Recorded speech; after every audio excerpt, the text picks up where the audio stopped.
예. 네, 오늘 제목은 해석의 울타리입니다. 이 성경 해석과 관련된 것인데요. 여러분, 이 성경 해석이라는 것이 무엇입니까? 보통 사역자들이 신학교에서 배우는 것입니다. 그러나 사실 성도들도 잘 알아야 합니다. 예전에 제가 신학교에서 이러한 이야기를 들었습니다. 모든 성도는 신학자다. 모든 성도가 다 신학자다. 왜 모든 성도가 신학자입니까? 이 신학이라는 게 하나님에 대해서 공부하는 것인데요. 모든 성도가 나름대로 자기만의 체계를 가지고 이제 하나님을 인식합니다. 우리가 나름대로 좀 성경을 읽고 묵상하면서 또 해석하는 삶을 살아가고 있습니다. 그래서 모든 성도가 다 신학자다 이렇게 말하는 것입니다. 그러나 현실적으로 볼 때 전문적으로 배우는 것과 그렇지 않은 것에 어느 정도 차이가 있기 때문에 학문적으로 공부하는 사람 가리켜서 신학자다 이렇게 말하지만 우리 목회자들이나 성도가 다 이제 나름대로 성경을 해석하며 살아가고 있습니다. 그래서 우리 모두가 나름대로는 다 신학을 하고 있다 이렇게 말할 수 있습니다. 그래서 성경을 해석하는 방법과 관련된 기본적인 틀을 우리가 함께 좀 정리하는 것이 필요하고 유익하겠다 생각해서 오늘 말씀을 준비했습니다. 특별히 이 시대는 큐티를 많이 하는데요. 여러분 실제로 큐티하면서 우리가 성경을 해석하지 않습니까? 그런데 성경을 잘못 사용하고 잘못 해석하는 일이 있을 수도 있겠죠. 물론 우리 교회가 그렇지는 않습니다. 하지만 그동안 제가 대학 시절부터 이제 큐티하는 공동체 안에 있었는데요. 제가 실수한 부분이 있고요. 혹은 이제 공동체 안에서 잘못 큐티하는 모습을 종종 보았는데요. 무엇이 잘못된 것인가, 또 잘못된 태도와 방법을 알면 우리가 어느 정도 이 안전한 울타리를 칠 수 있을 거라 생각합니다. 그래서 오늘 말씀을 준비했는데요. 우리가 짧은 시간이어서 이 성경을 좀 깊이 해석하는 과정까지 나아가기는 어렵지만 이 기본적으로 안전하게 울타리를 친다 생각하면서 이 건전한 경계선 안에 머무르는 것을 목적으로 오늘 말씀을 나누겠습니다. 이 큐티를 하든 안 하든 괜찮습니다. 여러분 큐티 자체가 진리가 아니죠. 큐티라는 것은 하나님의 말씀을 대하는 하나의 방법일 뿐입니다. 큐티 자체가 진리가 아닙니다. 말씀을 읽고 묵상하고 적용하고 해석하는데 다 적용할 수 있는 그러한 내용입니다. 우리가 성경을 해석하기에 앞서 먼저 성경이 무엇인가, 하나님의 말씀을 어떻게 대하는가, 이 태도가 아주 중요합니다. 오늘 본문에는 이러한 표현이 나와 있습니다. 성경의 모든 예언, 성경의 모든 예언이라는 표현이 나옵니다. 이 예언이라는 단어 때문에 우리가 조금 오해하실 수도 있습니다. 미래에 일어날 일을 미리 알려주는 것, 이러한 느낌을 우리가 좀 받게 되죠. 그러나 예언이라는 단어는요, 원래 미래의 일을 알려주는 것이 아니라 하나님으로부터 말씀을 직접 받아서 전달한다. 이것이 바로 예언이라는 의미입니다. 그래서 성경이 예언이라는 말씀은 하나님이 주신 말씀이라는 의미이지 미래를 알려주거나 또 미래를 알기 원하는 용도로 사용하면 안 된다라는 것입니다. 물론 성경의 역사를 주관하시는 하나님의 미래 계획이 잘 드러나 있습니다. 하지만 성경을 개인적으로 나의 삶에 끼워 맞추면서 앞으로 내 삶에 일어날 일을 보여주는 도구로서 대하면 안 된다라는 것입니다. 지금은 그러한 분들이 거의 없지만 예전에 이러한 이야기가 많이 있었습니다. 하나님 오늘 저에게 어떤 말씀을 하기 원하십니까? 내가 정말 지금 중요한 결정을 내려야 하는데 하나님의 뜻이 무엇입니까? 이렇게 기도하고 성경을 아무데나 펼치고 있는 것입니다. 여러분 이러한 태도는 정확하게 점보는 태도로 성경을 대하는 것입니다. 여러분 점을 볼 때 어떻게 합니까? 이 제비를 뽑던가 아니면 쌀알을 이제 아무렇게나 이제 흩어놓으면서 그 모양에 따라서 해석하지 않습니까? 이 성경을 아무데나 펼치면서 하나님의 뜻을 구하는 것이나 이 쌀알을 아무렇게나 흩으면서 점보는 것이나 같은 태도입니다. 이러한 태도는 정말 잘못되었고요. 잘못되었다. 이 사실을 우리가 이미 잘 알고 계십니다. 그러나 제가 볼 때 지금 이 시대에 조금 세련된 방식으로 비슷하게 성경을 대하는 경우도 있는 것 같습니다. 아침에 우리가 성경을 묵상하는데 아무데나 펼치지는 않죠. 큐티 책에 나온 순서대로 또 이제 혹은 본인 이제 읽는 그 분량대로 성경을 읽고 묵상합니다. 그런데 어떤 사람은 오늘 성경에 이러한 내용이 나오니까 오늘 혹은 앞으로 내 삶 가운데 이러한 일이 일어나겠구나 예상하면서 성경을 대하기도 합니다. 그러나 이러한 태도는 잘못되었습니다. 그러면 왜 이러한 태도가 잘못되었는가? 저 개인적으로 몇 가지 이유가 있다 생각하는데요. 가장 먼저는 경험의 문제입니다. 제가 지난주에는 특수한 상황, 보편적인 상황, 이러한 단어를 사용했습니다. 특수한 상황 속에서 하나님이 자신의 뜻을 말씀을 통해서 성경으로 우리에게 알려주실 때가 있습니다. 그리고 보편적인 상황 속에서 하나님의 뜻을 일반적으로 분별하는 이 두 가지 상황이 우리 삶 가운데 놓여져 있습니다. 그런데 말씀을 묵상하다가 어느 날 이 말씀을 통해서 그날 특별하게 하나님이 나의 삶을 인도하시는 경험을 한 번 하면 여러분 어떻게 됩니까? 그 경험이 강렬하게 남게 되고 그 다음 날도 똑같은 경험을 하기 원하는 마음으로 성경을 대하게 됩니다. 그러나 특별하게 말씀으로 하루의 삶을 인도하실 때가 있고요. 그렇지 않을 때는 더욱 많습니다. 내가 영성이 부족하기 때문이 아닙니다. 내가 민감하게 하나님의 뜻을 살피지 않았기 때문이 아닙니다. 오히려 뭔가 특별하게 없는 날이 많은 것이 정상입니다. 왜 그렇습니까? 성경은 성도의 삶 전반에 대한 교훈을 보편적으로 말씀하는 내용이기 때문입니다. 그래서 내가 오늘 그러한 경험을 했다고 해서 내일도 계속해서 그런 경험을 해야 하는 것이 아닙니다. 또 어떤 사람이 때로 그러한 경험을 하고 또 큐티 나눔을 합니다. 그러면 다른 사람도 똑같은 경험을 해야 합니까? 그게 아니라고 했습니다. 여러분, 하나님은 매일 우리 삶 가운데 매사에 이래라 저래라 이렇게 말씀하지 않으십니다. 왜 그렇습니까? 하나님은 우리를 인격적으로 대하시기 때문입니다. 그래서 우리에게 자유의지를 주셨죠. 이 부모님이 아이들에게도 그렇게 대하지 않으십니까? 여러분, 나이가 어릴수록 부모님들이 부모님의 통제 아래 아이들이 있어야 하지만 그럼에도 아이들 의사를 많이 존중하시죠. 너 뭐 하고 싶니? 뭐 먹고 싶니? 뭐 갖고 싶니? 자꾸 물어보면서 아이들의 의사를 자꾸 이제 물어보는 것입니다. 인격적으로 존중하면서 다루시기 때문에 하나하나 이렇게 해라 저렇게 해라 이걸 선택하라 이렇게 말씀하지 않고 자녀의 자유의지를 가지고 선택하도록 하시죠. 그리고 장성한 자녀들에게는 어떻게 대하십니까? 크게 잘못된 것이 아니라면 어느 정도 바운더리 안에서 뭐든 스스로 알아서 할 수 있도록 격려합니다. 하나님이 우리를 그렇게 대하십니다. 여러분, 하나님이 우리에게 성경을 주셨는데요. 이유가 무엇입니까? 울타리를 치는 것입니다. 이 울타리 안에서 우리가 뭐든 할 수 있도록 하나님은 우리에게 자유의지도 주셨습니다. 그리고 우리에게 지혜도 주셨습니다. 그래서 여러분 지난주에 나눴죠.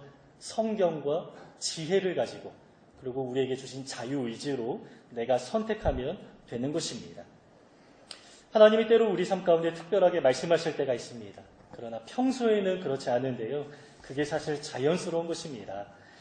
그래서 우리가 성경을 대하면서 그 말씀이 그날의 무슨 일과 연관되어서 하나님이 이끄실 때가 있지만 그렇지 않을 때가 더욱더 많이 있다. 이렇게 생각하셔야 합니다. 성경은 내 하루와 하루의 삶을 예언하는 책이 아닙니다. 우리가 예수님의 제자로 살아가는 삶의 전반에 대해서 교훈하는 책이지 미래를 예언하는 책이 아닙니다. 그래서 오늘 이러한 말씀이 나왔으니까 내 삶이나 우리 가정이나 우리 교회에 이러한 일이 일어나겠구나. 이러한 식으로 대하면 안 된다라는 것입니다. 예를 들면 우리가 최근에 미가서를 묵상하고 있는데요.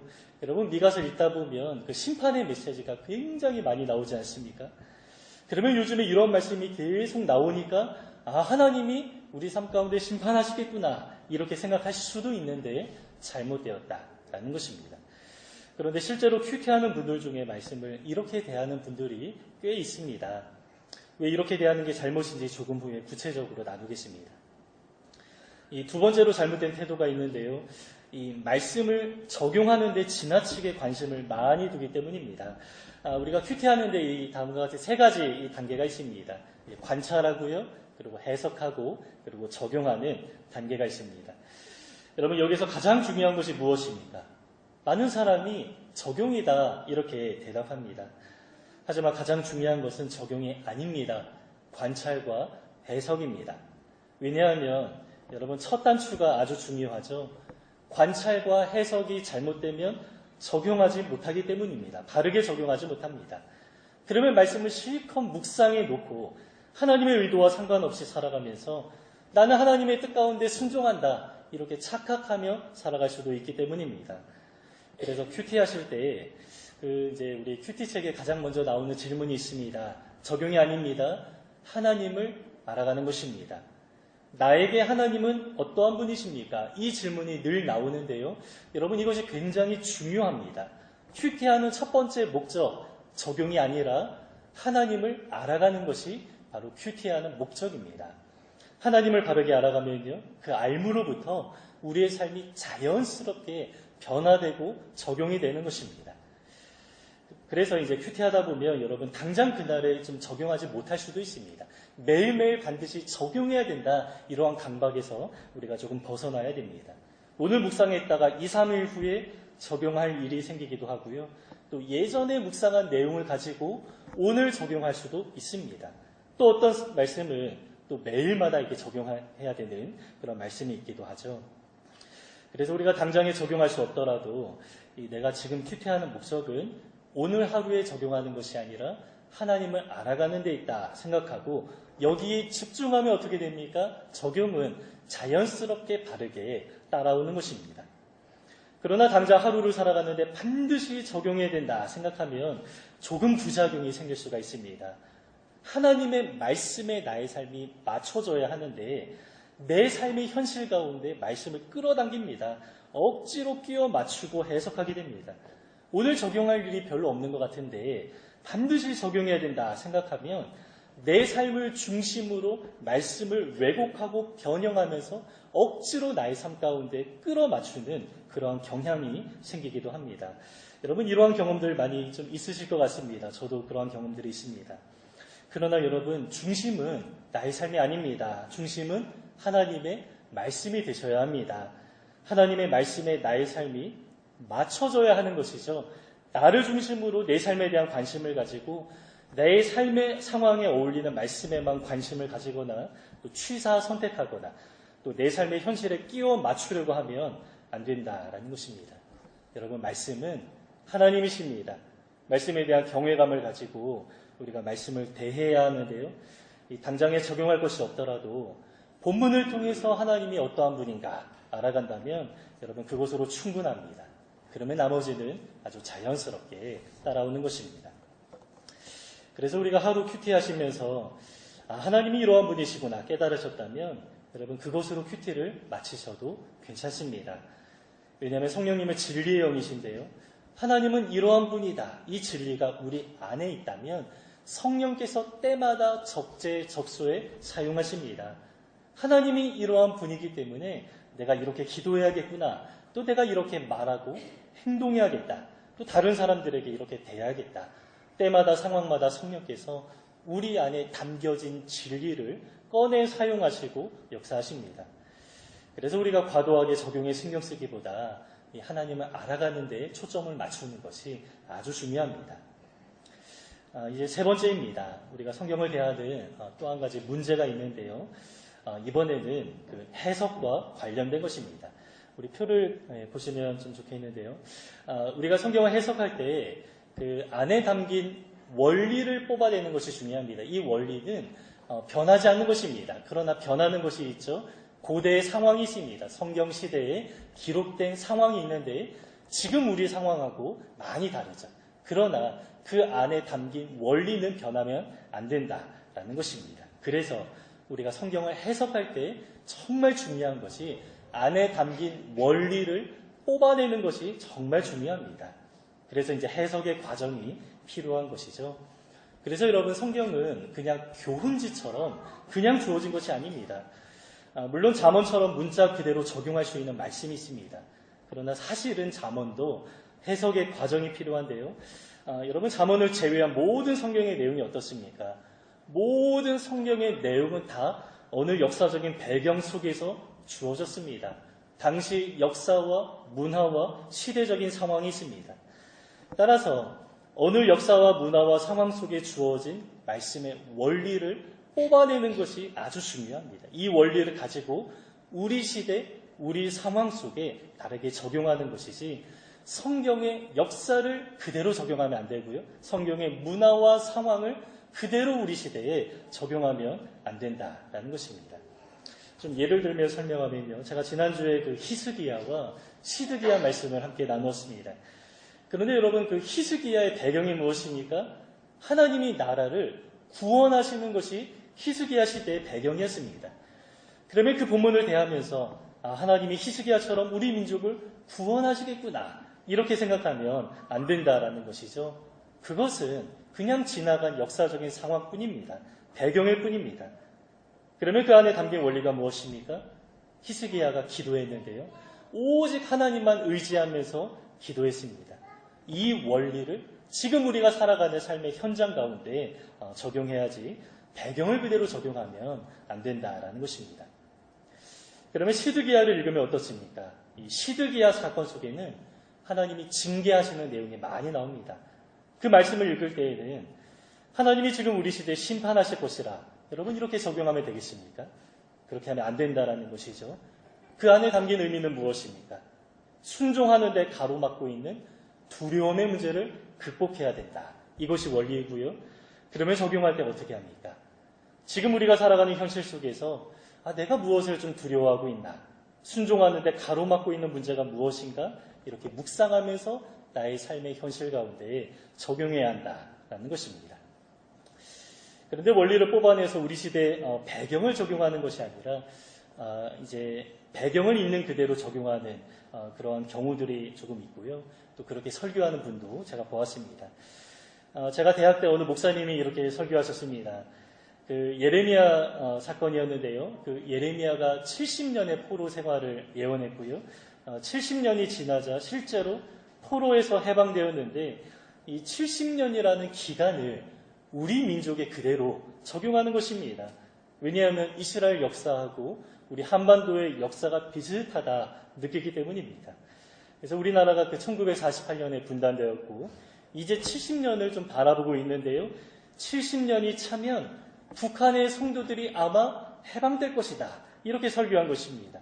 그래서 우리가 통일을 준비해야 된다, 이렇게 청년들에게 독려하는 그런 설교를 하셨습니다. 저는 그때 이제 제대로 좀 분별을 하지 못하기 때문에 상당히 굉장히 성경적이다, 영적이다, 또 깊이가 있다, 이렇게 생각했습니다.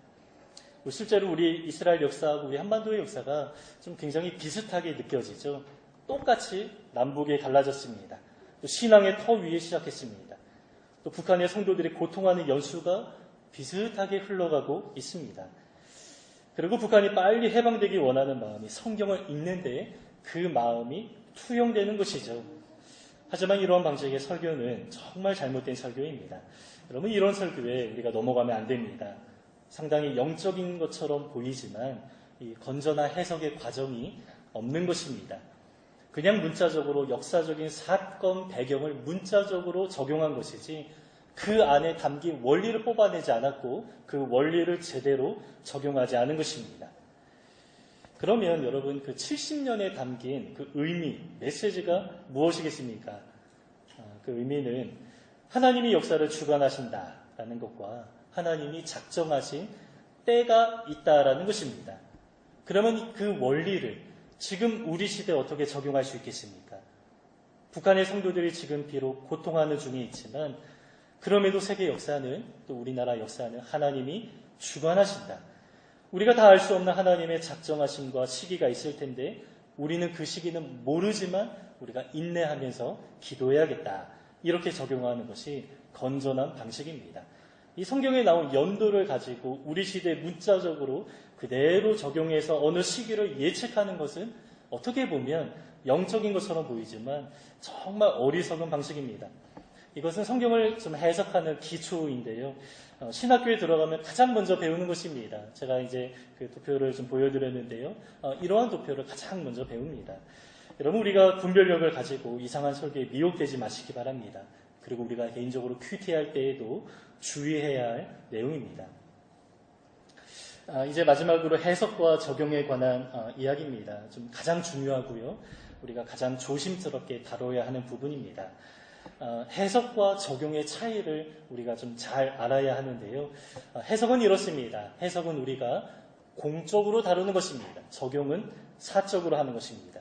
해석은 여러 가지 해석이 있을 수가 없습니다. 해석은 하나로 모아져야 합니다.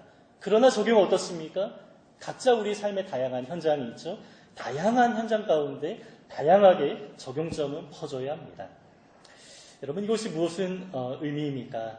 그 오늘 본문에 보면 이러한 내용이 나옵니다. 사사로이 풀지 말라 말씀합니다. 사사로이 풀지 말라. 개인적으로 풀지 말라.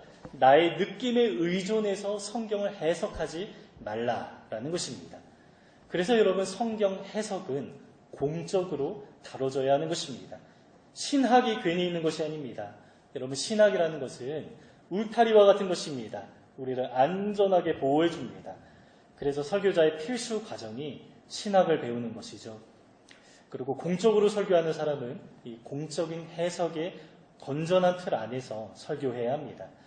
아무리 개인적으로 큰 깨달음이 있다 하더라도 개인적으로 사사로이 푼 내용으로 설교하면 결코 안 됩니다. 반드시 설교는 공적으로 점검받은 내용이어야 합니다. 반드시 신학의 테두리 안에 있어야 한다라는 것입니다. 이것은 설교자의 책임인데요. 그러나 여러분 설교자만 해석하지 않죠. 우리 모두가 다 개인적으로 큐티할 때에도 이 해석이라는 과정을 거치게 됩니다. 그런데 이 해석은 여러분 각자 우리 개인의 삶 가운데 맡겨진 것이라기보다 우리가 도움을 얻으셔야 하는 것입니다. 왜냐하면 해석은 공적이어야 하고 하나로 모아져야 하기 때문입니다. 그래서 여러분 큐티할 때 옆에 그 해설이 있는 이유가 그것입니다.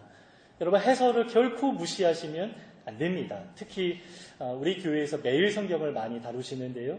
이 매일 성경은 여러 큐티책 중에 제가 볼 때 가장 좋습니다. 그 본문과 관련된 저명한 신학자와 목회자들의 해설을 담고 있습니다. 제가 그 큐티책이 어떻게 나오는지 그 과정을 잘 알고 있는데요. 그렇게 저명한 신학자와 목회자의 글이지만 그 내용조차 여러 번 다양하게 검토하는 과정을 거치면서 조금 이상한 표현이나 내용이나 논란이 될 만한 그 모든 내용들은 다 생략합니다. 그래서 이 매일 성경의 그 해설과 그 앞에 나온 그 모든 그 해석의 과정은 굉장히 신뢰할 만합니다. 그래서 우리가 그 성경을 좀 묵상할 때요, 그 해설을 꼼꼼히 읽으셔야 하고요. 해설과 나의 생각이 조금 다르다. 어떻게 해야 됩니까? 반드시 나의 생각을 내려놓으셔야 합니다.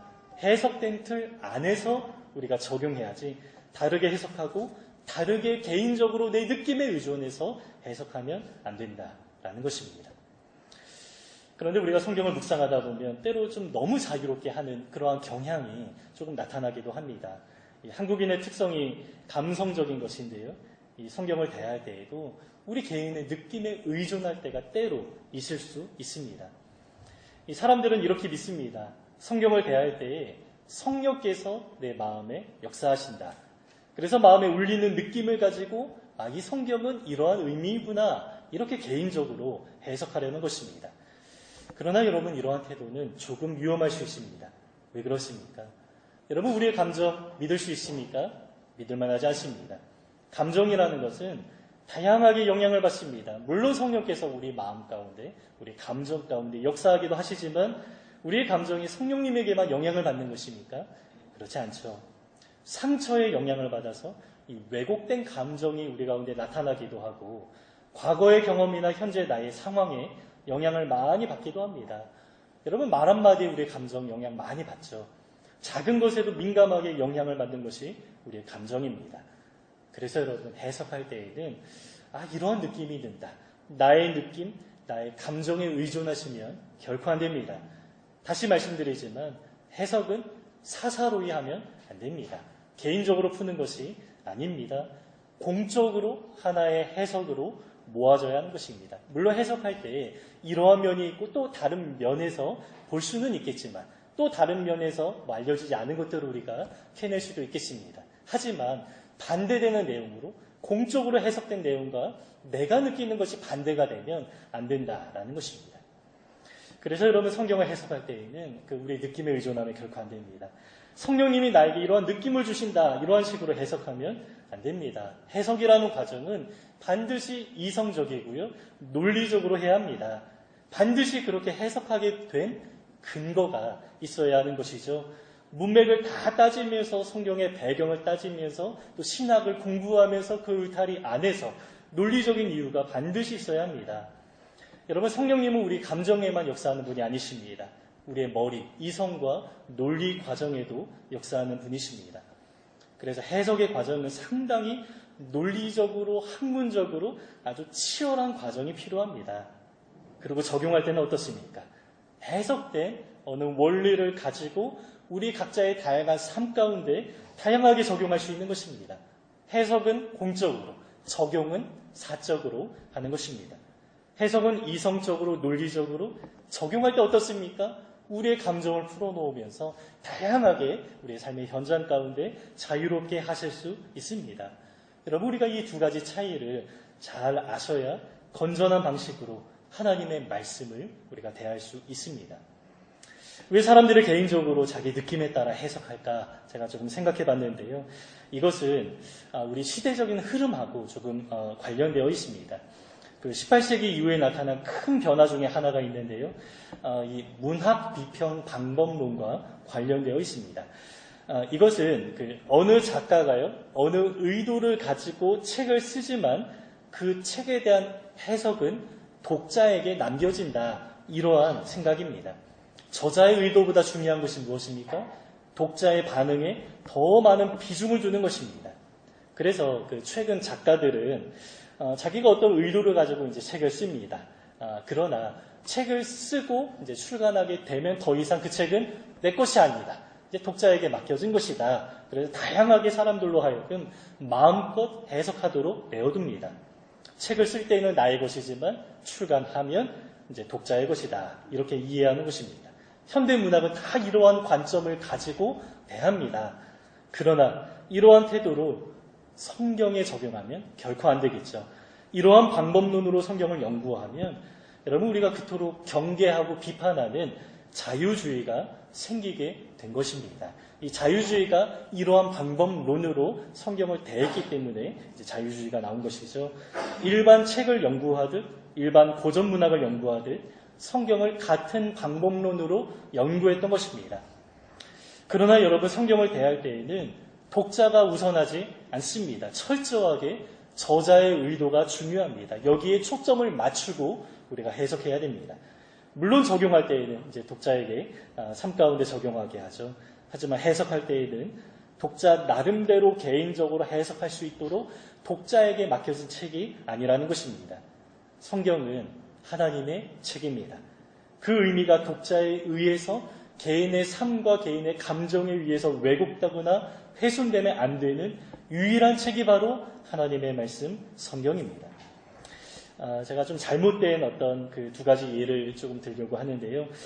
제가 20대 초반에 그 찬양 하나를 듣게 되었습니다. 그런데 그 찬양은 성경을 가지고 만든 찬양입니다. 그런데 제가 그 성경 본문을 한번 좀 찾아보았습니다. 근데 본문의 내용은 찬양의 가사와 조금 좀 다르게 느껴졌습니다. 그래서 제가 주변 그 친한 형에게 이거 좀 잘못된 것이 아닌가. 아니 성경 말씀은 이런데 그 말씀을 가지고 찬양을 만들었다라고 하는데 그 찬양의 가사는 성경의 의미하고 좀 다른 것 같다. 이렇게 물어본 것입니다. 그런데 그 형이 저에게 대답하기를 나는 그렇게 생각하지 않는다. 같은 성경의 본문을 가지고 성령 하나님께서 각자 다양하게 말씀하실 수 있다. 이렇게 대답하는 것입니다. 같은 본문을 가지고 어떤 사람에게는 이렇게 감동하시고 또 다른 사람에게는 다르게 감동하신다. 이렇게 답변했습니다. 너는 그렇게 봤지만 그 찬양을 만든 분에게는 다르게 감동하셨다라는 것입니다. 저는 그때 반박하지 못했지만 조금 찜찜하게 남았습니다. 그런데 신학을 하면서 잘 정리되었습니다. 해석과 적용을 이제 분리해야 한다라는 것이죠. 해석은 그렇게 하면 안 됩니다. 공적으로 하나로 모아져야 하고요. 적용할 때에 성령께서 각자 다양하게 적용할 수 있도록 우리가 열어둘 수도 있습니다. 제가 그 찬양 그 가사를 좀 소개하려고 하는데요. 얼마나 이상한지 한번 좀 확인해 보시기 바랍니다. 성경 말씀과 이 문장 하나씩 제가 좀 비교해 드리도록 하겠습니다. 이 말씀은 그 시편 91편 14절과 15절인데요. 그 첫 문장을 보시면 이제 옆에 있는 제 기준으로 오른쪽에 있는 부분이 성경 말씀입니다. 첫 문장이 이렇게 말씀하시죠. 하나님이 이르시되 하나님이 이렇게 말씀하셨습니다. 그리고 따옴표를 하고 인용이 된 것입니다. 그가 나를 사랑한즉 내가 그를 건지리라. 무슨 의미입니까? 하나님이 그라고 했습니다. 그래서 우리 사람이 하나님을 사랑한즉 내가 그 사람들을 건지리라. 이렇게 성경의 말씀은 이렇게 나온 것입니다. 그런데 이 말씀을 가지고 만든 찬양의 가사를 보면 이렇게 말합니다. 그가 하나님이죠. 하나님이 나를 사랑하셨으니 내가 그를 높여 찬양하리라. 여러분 어떻게 다릅니까? 성경의 의도는 우리 사람이 하나님을 사랑할 때 하나님이 우리를 높여주신다라는 것입니다. 근데 이 말씀을 묵상하고 만든 찬양의 가사에는 하나님이 우리를 사랑하셨으니 내가 하나님을 높여드리겠습니다. 이렇게 주체와 대상이 정반대로 바뀌었습니다. 기본적인 해석의 과정이 건전하지 않은 것입니다. 우리 밑에 있는 말씀을 보시겠습니다. 그가 내 이름을 안즉 내가 그를 높이리라. 그가 누구입니까? 우리 사람을 말씀하는 것입니다. 그래서 우리 사람이 하나님의 이름을 안즉 하나님이 우리를 높여주시겠다. 이렇게 성경은 말씀하는 것입니다. 그런데 가사에는 그가 하나님이 내 이름을 기억함으로 내가 그를 위해서 감사하리라. 우리가 하나님의 이름을 기억해야 되는데 하나님이 나의 이름을 기억하신다. 이 주체와 대상이 완전히 뒤바뀐 것입니다. 여러분 하나님이 내 이름을 기억하신다. 당연한 건 아니겠습니까?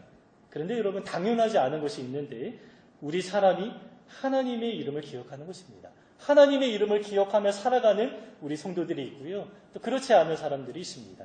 따라서 우리 사람이 하나님을 기억하는 것, 여기에 상당한 강조점이 있는 것이고요. 신명기에도 이러한 말씀이 정말 많이 있습니다. 그런데 이 찬양의 가사에는 그게 완전히 뒤바뀌어서 나 중심적으로 잘못 해석했고 또 잘못된 찬양의 가사로 불려지고 있습니다. 물론 이 찬양의 가사 자체가 신학적으로 큰 문제가 되지 않기 때문에 논란이 되지는 않습니다. 저만 이상하게 생각을 한 것입니다. 하지만 성경에서 하나님이 의도하신 원래의 의미가 완전히 뒤바뀌어서 하나님의 의도가 드러났습니까? 이 찬양의 가사에는 하나님의 의도는 완전히 숨겨지고 또 다른 의미로 이렇게 좀 드러나게 된 것이죠. 다른 이야기, 아예 다른 이야기가 되어버렸습니다. 여러분 성령께서 이렇게 역사하실 수도 있겠습니까? 그렇지 않습니다. 여러분 시편에서 말씀하시는 하나님의 의도는 아주 분명합니다. 그런데 이 찬양을 만든 분은 그때는 이제 전도사였는데 지금은 목사로 불립니다. 글의 흐름이나 주체와 대상에 대한 관심보다는 그냥 몇몇 단어, 기억이라는 단어, 사랑이라는 단어, 이러한 단어에 감동을 받고 자기 느낌대로 완전히 반대되는 찬양을 만들어버린 것입니다. 이 찬양은 좀 잘 알려지지 않아서 조금 다행인데요.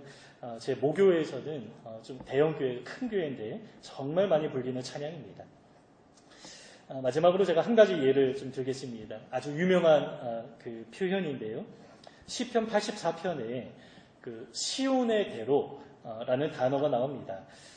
여러분 그 시온의 대로, 물론 우리 교회에서는 많이 이렇게 쓰지 않는데 시온의 대로를 연상할 때 어떠한 생각이 드십니까?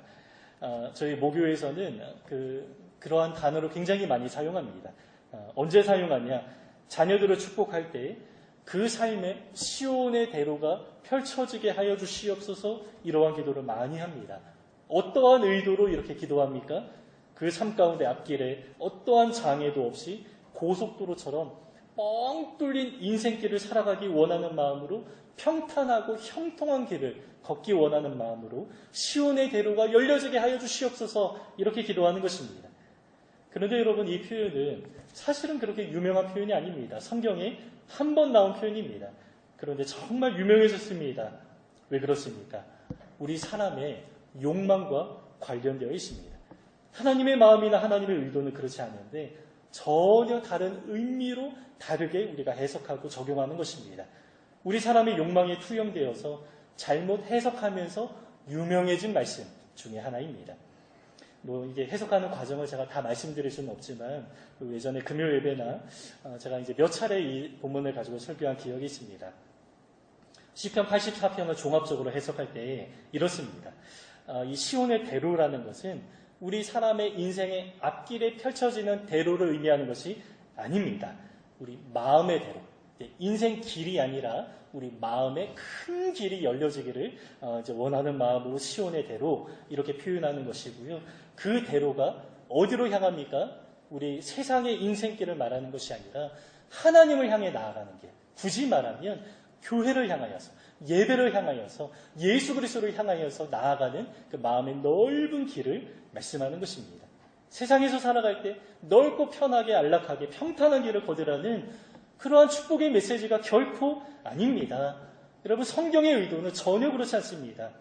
하나님의 은혜를 사모하는 마음, 예배를 사모하는 마음, 어떠한 유혹도 다 뿌리치고 하나님 앞에 달려나오기를 원하는 그 마음의 넓이를 말씀하는 것이 바로 시온의 대로입니다.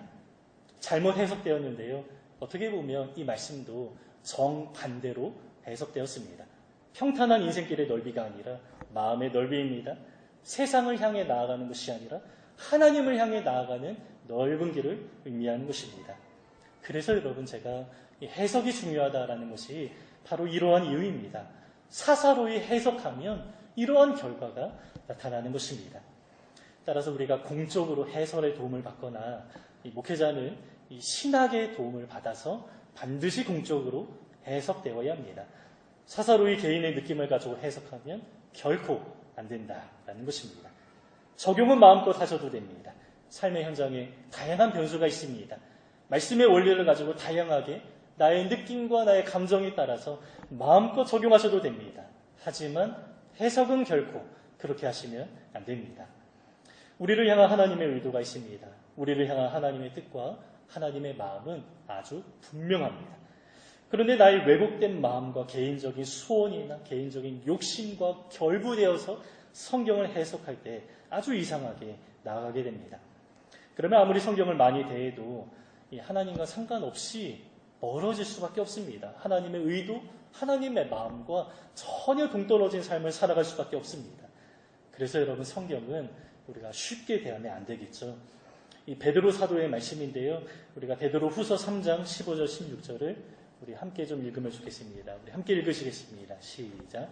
우리가 사랑하는 형제 바울도